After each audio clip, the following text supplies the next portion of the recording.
네, 안녕하세요. 김원장의 인사이트입니다. 오늘은 내년부터 시행한다고 하는 금융투자소득세, 일명 금투세에 대해서 자세히 설명드리겠습니다. 금투세는 주식, 채권, 펀드, 파생상품 등 금융투자로 올린 소득에 매기는 세금을 말하는데요. 연간 기준금액 주식 5천만 원, 기타 250만 원 넘는 소득을 올린 투자자에게 22%, 3억 원 초과분은 27.5%의 세금을 매긴다는 겁니다.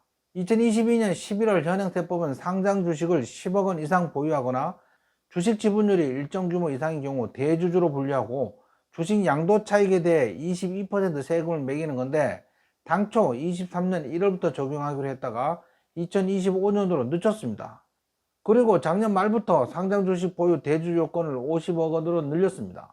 금투세는 국내 주식과 국내 주식형 공모펀드의 경우 손익률을 통산해서 연 5천만 원을 초과하는 금액에 대해 가세하고, 해외 주식, 채권, 채권형 펀드, 파생상품 등은 250만 원을 넘는 금액에 대해 22% 가세합니다. 또한 5년간 2월 가세가 되어 2024년에 주식을 5천만 원을 잃고 2025년에 1억 5천만 원을 벌면 기본공제를 제외한 5천만 원에 대한 22% 세금을 내는 겁니다. 즉 1억 5천만 원에서 2024년에 이르는 5천만 원을 공제하면 나머지 1억 중에 기본공제 5천만 원을 초과하는 금액 5천만 원에 대해 22% 세금을 내야 하는 거거든요. 수익이 나면 일단 원청징수하고, 즉 원청징수는 일단 차익에 세금을 떼고 나중에 손실이 날 경우 이를 청구하면 수익에서 손실액 빼고 남은 것으로 다시 가세해서 원천징수한 세금의 초과분을 돌려준다는 겁니다. 예를 들어 A씨가 국내 주식을 팔거나 펀드를 판매해 연간 6천만 원을 벌었다면 5천만 원 초과분인 1천만 원에 대해 22% 세금을 내게 됩니다. 소득이 3억 원 초과분은 27.5%의 세율에 일괄적으로 6천만 원을 더해 세금을 매깁니다. 현재는 개별 주식의 경우 코스피 종목은 1%, 코스닥 종목은 2% 이상 보유한 경우 개별 종목당 주식을 시가총액 기준 50억 원 이상 가진 경우 대주주로 분류되어 차익 실현 시 양도소득세를 내게 됩니다. 이전에는 10억 원이었는데 이번 정부에서 50억 원 이상으로 완화했는데요. 그렇다면 여기에 해당되는 사람은 극소수일 겁니다. 하지만 이전 정부에서 2020년 소득세법을 개정하면서 2023년에 금투세를 도입하기로 했는데, 국내 주식 투자자들이 적극적으로 반대해 2025년으로 2년 유예했습니다. 이번 총선에서 이를 추진한 야당이 압승하면서 내년에 이대로 시행될 가능성이 높아졌습니다. 그러면 금투세가 시행되면 투자자 입장에서 득실이 어떻게 될까요? 첫째, 이전엔 대주주만 양도소득세를 내던 것을 일반 투자자 중에 상당수도 세금을 내야 합니다. 그러니 개인 투자자에게 불리해졌습니다. 2022년 기획재정부가 분석한 결과에 따르면 금투세를 도입할 경우 상장 주식 가세 대상은 기존 15,000명에서 15만 명으로 10배 증가할 것으로 추정했습니다. 물론 상승장이냐 하락장이냐에 따라 편차는 나겠지만 2022년이 큰 하락장이었던 걸 감안한다면 실제로는 예상보다 훨씬 많은 가능성이 큽니다.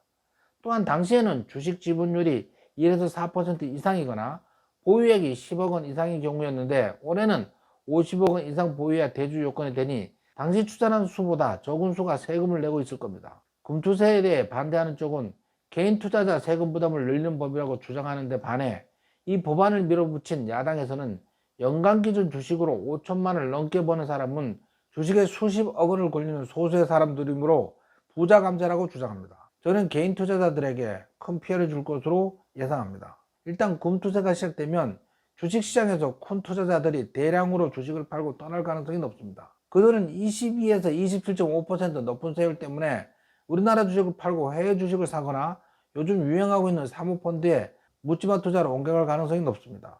해외 주식은 22% 세금을 내야 되는데 국내 주식은 세금이 없어 머물러 있는 경우가 많았거든요. 하지만 국내 주식에도 22% 세금을 물린다면 굳이 해외 주식을 마다할 이유가 없습니다. 해외 주식은 장기간 투자할 경우 꾸준히 수익을 낼 수 있거든요. 사모펀드는 49인 이하의 사람들로 허들이 높은 경우가 대부분이어서 개인 투자자들은 가입하기 어렵습니다. 사모로 돈을 모아 비상장 주식 몇 곳에 나눠 투자해서 큰 수익을 올리는데, 이는 투자금이 큰 사람들만 들어갈 수 있습니다. 주식시장에서 큰 손들이 미국 증시에 직접 투자하거나 사모펀드 투자로 옮겨가면 국내 증시는 오랫동안 부진할 수밖에 없습니다. 이걸 부자세라고 주장하는 사람들은 바보임이 틀림없습니다. 결국 주식시장에서 부자들은 다 빠져나고 서민들만 모처럼 수익 났는데 세금 왕창 뜯기게 생겼습니다. 두 번째는 연말마다 대주 요건에 들지 않기에 대량 매도가 나오는 경우는 잦아들 가능성이 큰데, 이것보다 전체 시장에서 투자금이 빠져나가는 하락이 더 클 겁니다. 따라서 그동안 주식 투자에 대해서 대주주만 아니면 0.25%만 내면 끝나던 세금을 5천만 이상 수익 날 경우 초과분에 대해 22% 세금을 내야 한다는 겁니다. 금투세는 법안 자체가 가장 멍청한 법안입니다. 부자 중세를 통해 가난한 사람들에게 도움을 주자고 발의한 법안이 정작 가난한 투자자를 죽이게 생겼습니다. 그 이유는 국내 주식 투자자 수가 약 1,400만 명으로 추산되는데, 이 중에 금투세가 시행되면 대상자 수가 약 15만 명으로 1% 정도의 사람들에게 거둬들일 수 있는 세수는 1조 5천억 원이라고 합니다. 이 법안 때문에 국내 증시를 떠나 해외 증시나 사모펀드로 옮겨가게 되면 예상보다 훨씬 큰 금액이 빠져나갈 테고, 그럼 주가는 크게 하락할 텐데, 이럴 경우 죽어나는 것은 일반 개인 투자자들입니다. 따라서 이 영상을 보시는 분들께서는 금투세 반대 청원에 서명하시기를 권합니다. 정치인은 국민 대다수가 반대하면 간혹 양보하기도 하거든요. 오늘은 금투세의 내용에 대해 상세히 알아봤습니다. 이상으로 김 원장의 인사이트를 마치겠습니다.